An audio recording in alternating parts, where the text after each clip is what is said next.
Rahmatullah, welcome back. Bismillahir Rahmanir Rahim. Alhamdulillahi Rabbil Alameen. Wassalatu wassalamu ala Rasulillah wa ala alihi wa ashabihi wa sallam. So we brought some booklets. Hopefully you guys got that. And so a question came up during the break.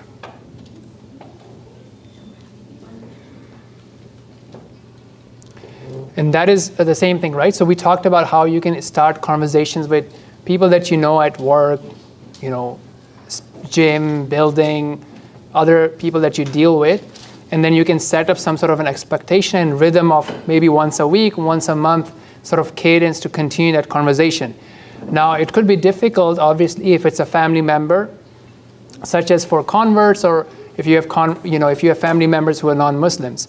So I would suggest the same thing, that you have that discussion just as we suggested earlier, right? So that we are clear, we're not saying that we're just sharing who we are, but we are actually saying that this is the truth. This is for the whole humanity, and we do want people to accept it, and that's what we are sharing for.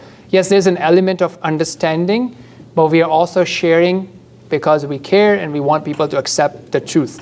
So if it's a situation where you have a family member who is a non-Muslim, I would suggest the same thing, that not every conversation should be a debate, or doesn't have to be uncomfortable. That every time you see each other, you're talking about Islam. With a family member, it can become difficult. So you can set some sort of cadence where you get together and have a discussion about why you believe in what you believe and what is the message, and let them think and reflect. So what we are going next into is the actual conversation, the actual content of what Islam is. So that's linked here when you click on it, and it will take you to the website. And then there's a folder, click on it. And as you can see that there is there's a document that will explain to you how to use it.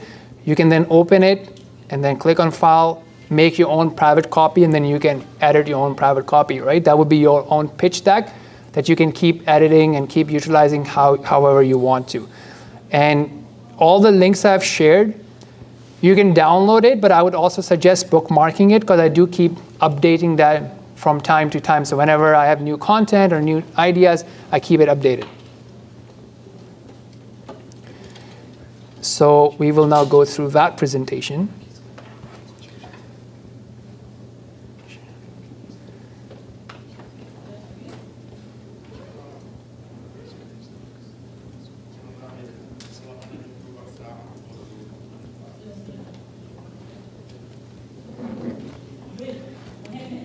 Okay, so these are the links. So this Islam Uncovered, that will take them to the public PDF version.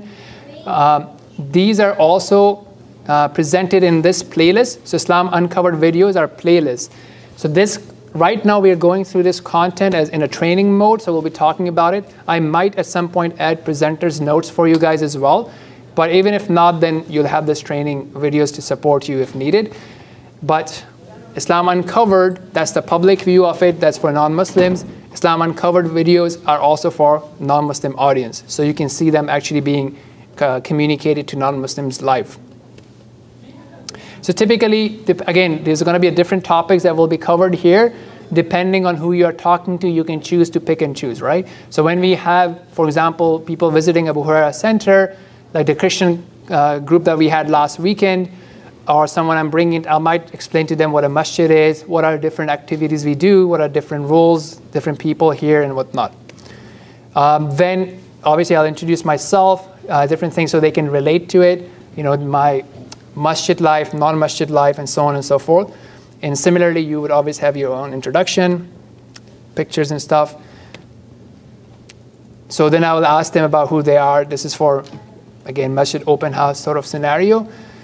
And this is also a reminder, right, when you're talking to someone from work or your own network, to get to know them, right? So you can give them relevant examples. One of the things that I also do, which I suggested earlier, is to let them know who Muslims are and what they've done in the past and as well as the present. I found this interesting video that was done. It actually shows the Muslim inventions in the past, including camera, that led to the modern camera, aircrafts, and so on and so forth, and as well as medicine and surgical equipments and whatnot. This is the modern one I showed you guys earlier. So I've given you guys this overview earlier as well, right? And then, again, this slide would be relevant if we are having a presentation for a non-Muslim group, that these are the things that we will be covering in our discussion. You may not necessarily bring that up when you're having a one-on-one conversation. Okay, so then I will start with this, right? So that's the first topic, is to work with them about the signs of existence of God. What are some of the signs and evidences that prove to us that God exists? Okay, most people are okay with it, but you can usually just give them some of these. Most people wouldn't have a problem with this, but obviously there are some who do. So these are some of the signs, right? When we look at the clouds, where do they come from? The universe, the sky, right? When we look at the phones and we talk about, the facial recognition system, we talk about the megapixels of resolution in our phones, and we attribute it to Google or Samsung or Apple. But how come we don't have the same sort of notion when it comes to human eye?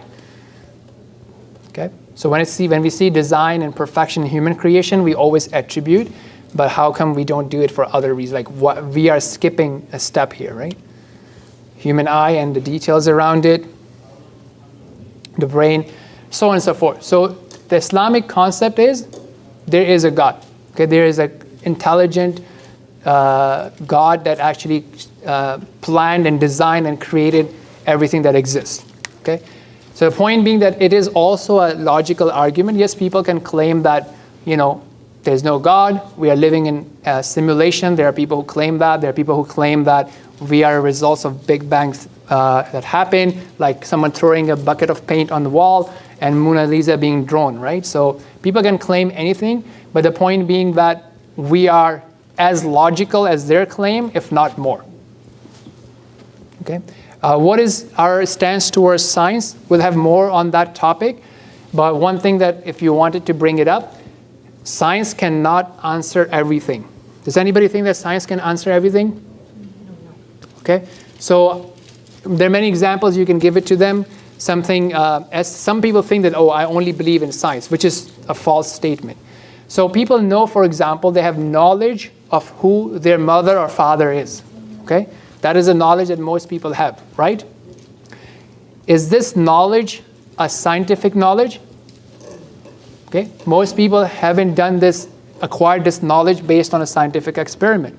Okay, when people go to Tim Hortons or Starbucks and they choose the coffee flavor that they want to buy or the donut or the food they want to order, they're not doing a scientific order. But if you ask them, hey, what would you like? They'll tell you, I would like this, without doing any scientific experiment. Okay, when people choose to date someone or marry someone, they're usually not running any, DNA experiments to see if you're compatible or not. So there are many things that we know that we make decisions about which are not based on science. And science is not going to be able to answer everything, such as, some of the examples we talked about. And that's fine. Science has its own domain, and other avenues of knowledge has its own domain. So we appreciate science. Science is a work in progress thing. It works. It's great. But that doesn't mean that it's the only source of knowledge. And we'll talk more about science as well, inshallah, at the end. So far we talked about the Islamic concept that there is God, and it's not something mythical. We have arguments, we have evidences to believe that there is God. Okay. Then I'll tell them the story of Islam. Okay, why are we here? So that's a question, why are we here? And many people have different interpretations of it. I don't think that anybody has a solid interpretation of it or a solid understanding of it. So when you give them the story of Islam, which is logical, there's no contradiction in it, they will have something at hand. Now, they can choose to believe in something else, but then that will be their decision to see which one is likely to be true, which one is more comprehensive, which one is more powerful, and so on and so forth. So this is the story that I typically tell people, again from Quran, and it kind of describes and answers a lot of questions that people are still asking today, thinking them as modern age questions, although they were asked long time ago by angels. And you can also give them a taste of Quran, so let them listen to the recitation you recited for them, or play it from a phone or what have you. So this is a story. I'm going to quickly run through it. So Islamic version of the story of narration, our existence, is that there was a time that God had a type of creation which were angels. Who are angels? Angels are a creation of God. They're essentially foundationally built from light, but they do not disobey God. So they do exactly what God has commanded them to do. So God is fully capable of creating a creation that will not disobey God. Now, at some point, God told the angels that I will be creating another creation, and that would be the representative, that would be the successor on earth. So angels had, and that was referring to our father, Adam.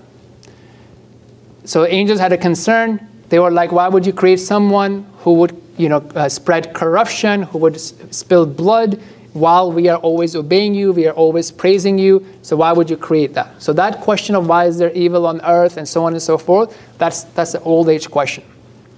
So Allah told them that I know what you do not know. And then Allah showed the superiority of our father by teaching him knowledge and demonstrating that that knowledge was given to Adam and not the angels, as you can see from the rest of the dialogue. So with this, we see a few things, right? Why create human being? So there's something really special about human being, and that is that human being has a free will. He can choose or she can choose to obey God or disobey God. So it gives them choice. The second thing we saw from this is that God knows, and we will not be able to encompass God's knowledge. And that is something that people should be able to come to, because even among human beings, as you see a child growing up doesn't have the same amount of knowledge and experience as the father or mother. How can we have the same amount of knowledge as the creator who designed the universe so perfectly that the people of science say that, if sun was to be moved by a nanometer or so on and so forth, the world would not exist. If the temperature was to be tampered with to a nano degree, it would cause chaos in the world. So how can we as human beings have the same amount of knowledge and understanding as God? And that's what God told the angels, that I know what you do not know. And how angels submitted to God and trusted in the plan of God. We'll see like some of the examples of how creating a human beings really makes God special. And we'll talk about that in a second, inshallah. So continuing on in that story, so that should be a discussion, right? You're communicating with them. Let's see if they have any questions, oppositions, rejections, and then you can have that discussion. The point being that the story of Islam should be clear. It should be made clear to them that this is a clear story. It is logical. There is no contradiction in it. That's the bare minimum that you want to achieve. Whether they believe it's true or not, whether they believe it's truer and more likely to be true than their own version is a different story. Okay, so then, so this we talked about. Okay, then there was a command. So I would at this point introduce something else. Say, hey, the Satan that you guys know about is mentioned in the Bible. So there was actually another type of creation of God. Those are essentially built from fire, and they also have free will. They can choose to obey God or they can choose to disobey God. And one such creation was so pious and so obedient to God that he was hanging out in the company of angels. And that was Satan, or Iblis in Arabic. Now, to show the superiority of Adam, our father, God commanded angels to prostrate to him and accept his superiority as given by God. So in this situation, what would happen? Will the angels prostrate? Because they don't disobey God. But Satan or Shaitan, he became jealous and he didn't want to do that. Right? He couldn't get himself to do it because he saw someone being superior to him. Not only did he not prostrate and disobey the commands of God, he actually justified it. He came up with an argument in front of God. So this is also in relation to when we are talking about the why approach, right? Debate, come up with a better argument. That's something that can always happen. Anybody can come up with the stupidest type of argument and say, look, my way is better, right? The Shaitan is saying this to Allah subhanahu wa ta'ala. Anyways, he was punished and thrown out because of that. But what he did was, he told Allah subhanahu wa ta'ala, he told the God that this creation that you are creating, give me time and I'll show it to you that they are not going to be grateful. they will disobey you, they will transgress, they will cross the bounds, and so on and so forth. So after that, Allah told Adam and our father and our mother to live in paradise. So Allah created a place for them in which they didn't have to work, they can have anything that they want, but Allah created a test for them. And that was not to eat from a specific tree. Now Shaitan or Satan, he went and he whispered to them, he made false promises to them, as he does with us as well. So he makes these false promises. It's okay, you're too young, you don't have to obey God, you can repent. If you try it once, you'll feel better, blah, blah, blah. Maybe there's no God. All these false promises he does something similar to our father and our mother as well. And they fall into that trap. Okay, they fall into that trap. But here is something that happened, and that is they did not justify. They didn't say, oh, why was there a tree? You know, had you wanted us, why did you even create the tree? You know, you could have protected us, not given us access to the tree, or you didn't even tell us what's wrong with the tree. I don't know is it causing me to have high cholesterol? Is it causing me to die early? Why? Right? They realize that, look, by being thankful, Allah has given me so many things, and it's just like one thing that's prohibited. Why am I focusing on that? And that's what we do as well. Look, why is alcohol haram? Well, there's so many other things that are permissible. Just the 5, 10, 20 things that are impermissible, that's what we start focusing on. So they repented, they realized they were wrong, they asked God to forgive them. And this is where Allah sent them to this world, this earth, and He said that, look, my guidance will come to you, right? My laws, my rules, my regulation, my limits, my boundaries, it will come to you. You have two options. You can follow it, and if you do, then you have no fear for the future, and you have no grief for the past, and you'll come back to the paradise. So this is where it becomes clear that you are making that clear communication. However, those who deny the verses, the laws, the signs of Allah, what does that mean? That they will be taking someone else as God, right? Either you are following the boundaries of God, or you're making your own boundaries, essentially taking yourself as God, or you're taking your culture or someone else that you look up to, and that becomes your law, and that becomes your God. So if you choose that, then there is eternal punishment. So this is the Islamic worldview, that this world is not a resort. It's not a place where everything will be fine and you don't have to worry about anything and God will take care of everything. God never promised that. Okay? It's not, this is something that happens after you graduate, when the results are handed out to you. So our worldview is that this is a place of training and being tested. So you're being tested every day, every hour, if you will, and you're learning from your mistakes. So it's not that one bad choice you make and boom, you're from the people of hellfire. It's an ongoing thing. Every day, every hour is a test. And obviously you can, have a conversation. You can tell the person you're having a conversation with that, look, you made the choice to talk about God, right? You could have said no to my invitation. So I appreciate that, and I think it's a good sign that you are making time for important things in your life. So as a recap, so world is not promised by God to be a banquet, a resort, and so on and so forth. Okay? It is meant to be a training and testing ground. And if people understand that, then they can understand why there's starvation, why are there young children dying, and so on and so forth. So why is there pain and evil in this world? Some people explain it as Satan has overtaken this world and his followers are doing it. Our version is it's a testing and training place. It's a means of test and developing patience. So if you are facing adversity, you're patient. Courage to help others. Gratitude, not gratitur, I don't know what that means. When you see other people facing some sort of affliction and you are protected by it, to be grateful for it, that Allah has protected you, and be generous to help them. Okay, sacrifice your comfort, your wealth to help other people. And also to realize that a lot of these evils that we see in the world are a creation of human being. It happens because of the greed of other human beings trying to exploit other people. Okay, so that's the story. Any questions about the story? Anything illogical, wishy-washy myths about the stories? The Islamic perspective? I just want to ask about the Satan and jinn. Is it the same or different? Yes, good point. Yeah, so I would actually, depending on the person, sometimes I'll go into detail. I'll tell them that, look, there's a jinn. It's a different creation. We cannot see them, and some of them are good, some of them are bad. Depending on the person, you can or just skip those details. But yeah, Satan is one of the jinns.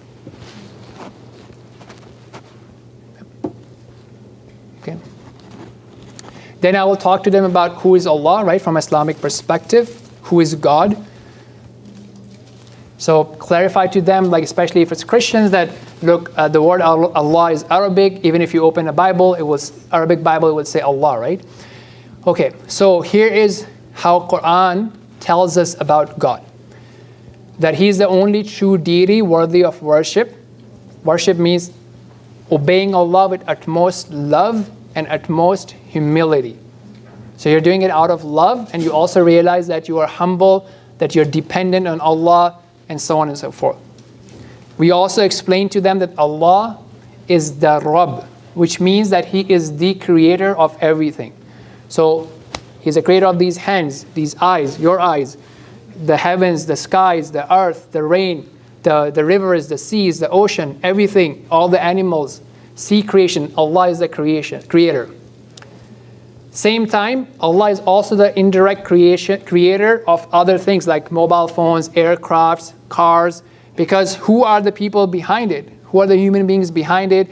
Who created those human beings? Who gave the ability to those human beings to think, to do research, to reflect on the creation of Allah, like reflecting on eye and then creating camera, and reflecting on birds and then creating aircrafts? Who gave the raw materials? Who gave the ideas, the experiment? Sometimes scientists would conduct an experiment and they're trying to find something else. They go away, they come back the next day and they see something totally different, and Allah helps them make that connection that leads to other innovations. And then also, Allah is the one who facilitates for you and I to have experience of that creation, whether it be cars or what have you. The second thing that we also believe is that Allah is the continuous owner. From a worldly perspective, when we're talking about two human beings, I can say, okay, this phone belongs to me, it doesn't belong to you. Okay, these are my hands and not your hands, right? These are my eyes and not your eyes. That's from a worldly human to human, but Allah is the one who is the ultimate and continuous owner of those things. So I can't say, and that's the problem when it comes, okay, I can do whatever I want. But no, you cannot, because it does not belong to you. If you're grateful, you will not. To give you an example, let's say if I'm traveling, I'm going out for a few months, and I say I have a car, it's just in my garage. If you want to use it for yourself or your family, you can use it. Now, you realize it's not your car, I'm letting you use it, and if you're a good person, you're a grateful person, you will not abuse my car and will not get it into an accident. And when I come back, I ask for it back, you will be appreciated that I let you use it for a few months. So Allah is a continuous owner. And lastly, we also believe that Allah is the governor and fully in charge of all affairs. Nothing can happen in this world except by the permission of Allah. Okay, so I cannot get sick, even though people have free will, right? So I have a free will, I can choose to throw my phone at Mazin, right? But if Allah wants, only if Allah wants, it will hit him, right? Same thing if someone tries to shoot someone, and so on and so forth. So that really gives you a powerful understanding of the world, that look, nothing can happen to you except if Allah allows that to happen out of His own wisdom. So human beings have free will, but that free will is under the will of Allah. And that's a very powerful notion and mindset to live with. Allah is most merciful. So sometimes we human beings think that we are more merciful than Allah, and that's why we think, oh, how come this person, he did so many good things, how can he or she go to hellfire? We start thinking as if we are more merciful than Allah. We forget that the mercy that we feel is also a creation of Allah subhanahu wa ta'ala, and He is completely just. Only people who deserve to be in the hellfire will be in hellfire. Nobody who doesn't deserve to be will not be. So He's just and He's merciful way more than the mercy that we feel.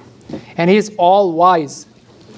So what does that mean? That all the decisions of Allah, all the commands of Allah are based on wisdom. It's not random. So yes, there's a wisdom behind prohibiting alcohol. Yes, there's a wisdom behind obligating hijab. Yes, there's a wisdom behind, a family member passing away. Everything has a wisdom behind it. It's not random. He has been here forever. He will never die. He's always aware of what's happening. He doesn't sleep. He doesn't become unaware. He doesn't get tired.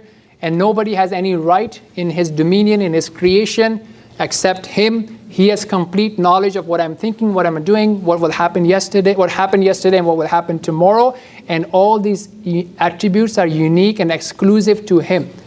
So then I'll explain to them that, look, this conversation that we are having, you're hearing this conversation, everybody else that's present is hearing this conversation, CSIS is hearing this conversation, maybe NSA is hearing this conversation, but my mom is not hearing this conversation. Okay? Similarly, we don't believe that Prophet Muhammad is hearing this conversation. We don't believe that Prophet Jesus is hearing this conversation. Allah is the only one who is all seeing, all hearing. He doesn't have any sons, daughters, and he doesn't need us to worship him. Us worshiping or obeying him does not make him any more powerful. Okay? So that is the understanding of Allah according to his Quran. So I would then help them understand that, look, when we make dua, when we call out, we only ask Allah, we don't call out to prophets, and so on and so forth. And when we talked about worshipping Allah. So if you don't obey Allah and you're crossing the boundaries of Allah, then you are just taking yourself as the Lord. I do whatever I feel like doing, or I do whatever my friends accept, or my culture accepts, and so on and so forth. So before we talk about free will, any questions about? I have a question. Yeah. All the slides you're showing, brother, is there on the website? Yes, you have access to everything. Yes. Okay, free will. So that's also an interesting concept we talk. So Brendan, when I was talking to him, the guy I showed you guys earlier, so that was something that piqued his interest. So most likely when we have the second conversation, we'll be talking about this.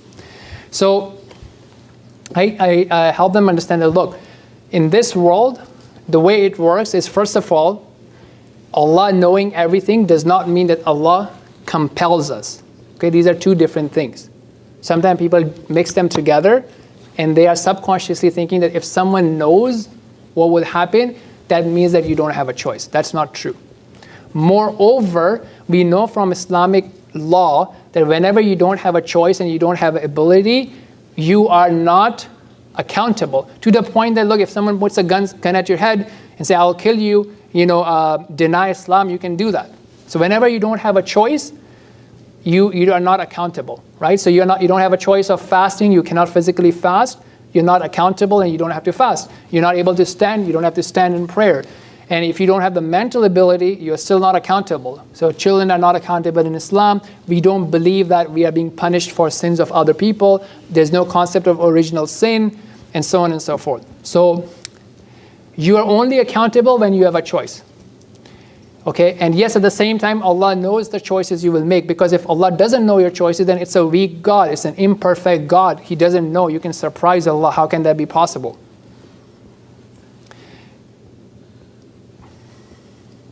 And at the same time, the last bullet point is that Allah's will is superseding everybody else's will. So that's the example I gave earlier, right? So, and this is something that happens if someone goes out and he's a lone shooter. He tries to, open fire at a mosque or open fire at a school. Allah has precise control over His creation, which means that the free will of other human beings cannot overpower the will of Allah and harm you. You will only be harmed or face pain if Allah allows that to happen.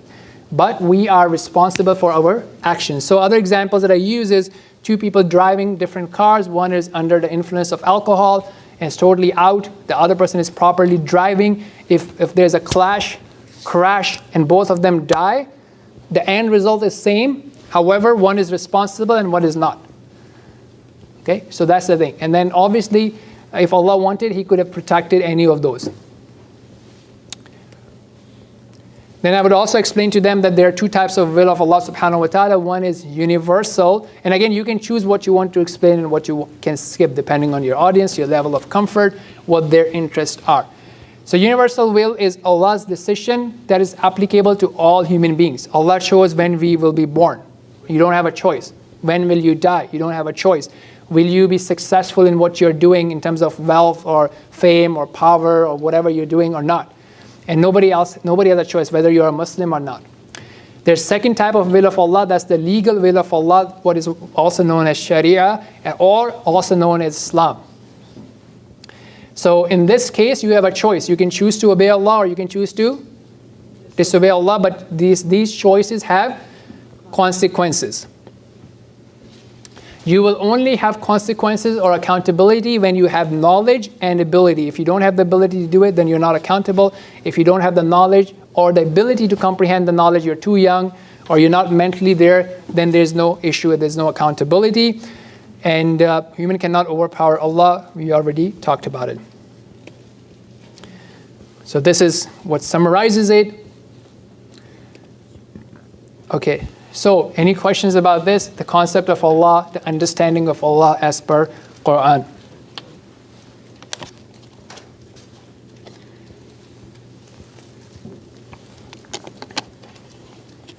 No? Okay. So we can, I guess, yeah, I would have taken a break for you to explain, but then there's a lot of content. I'd rather show it to you and trust you guys to practice it than give you, maybe we'll give you some time at the end to practice, inshallah.